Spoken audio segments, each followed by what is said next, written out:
শিৱসাগৰত অখিল গগৈ ঘূৰুৱাব পৰা আমাৰ ইমান কাৰ্যকৰ্তা আছে, তেওঁলোকে কি ভাবিব যে আমি থাকোঁতে দাদা কিয় আহিব লগা হ'ল? আমিতো আছোৱেই, দাদাৰ আমাৰ ওপৰত ভৰসা নাই নেকি? গতিকে আমাৰ শিৱসাগৰৰ ৫-৬জন কেণ্ডিডেট আছে, যোনে অখিল গগৈক মই ভাবোঁ এইবাৰ হৰুৱাব পাৰিব। গতিকে তেওঁলোকে যেতিয়া নিজেই পাৰিব, মই গৈ তাতে কিয় কষ্ট কৰিব লাগে? কাৰণ মই যদি তাতে যাওঁ, এতিয়াওতো মই শিৱসাগৰ চিনি নাপাওঁ ইমান ভাল কৰি। ৰাইজক মই কি কৰি দিছোঁ? একো কৰি দিয়া নাই। আকৌ ইলেকশ্যন জিকাৰ পিছত মই গুৱাহাটীত থাকিম, মই গৈ কি কৰি দিম? একো কৰিব নোৱাৰোঁ।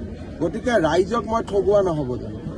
ৰাইজক ঠগোৱাটোতো মহাপাপ হয়। সেই পাপ কামটো মই কেনেকৈ কৰিম? এইটোতো কিবা কুস্তিৰ খেল নহয় যে অমুকত গৈ উঠি দিয়ক। হয়তো উঠিলে মই জিকিবও পাৰোঁ, কিন্তু জিকিলেও ৰাইজৰ লাভ কি হ'ব যদি ৰাইজে MLA-জনক বিচাৰি নাপায়? মোৰ ঘৰ তাতে নহয়, মোৰ পৰিবাৰ তাতে নাথাকে, পৰিয়াল নাথাকে, বিহুত যাব নোৱাৰিম, পূজাত যাব নোৱাৰিম, ৰাইজেতো বেয়াহে পাব। গতিকে ৰাইজে বেয়া পোৱা কাম বিজেপিয়ে নকৰে। শিৱসাগৰত অখিল গগৈ ঘূৰুৱাব পৰা আমাৰ ইমান কাৰ্যকৰ্তা আছে, তেওঁলোকে কি ভাবিব যে আমি থাকোঁতে দাদা কিয় আহিব লগা হ'ল? আমিতো আছোৱেই, দাদাৰ আমাৰ ওপৰত ভৰসা নাই নেকি?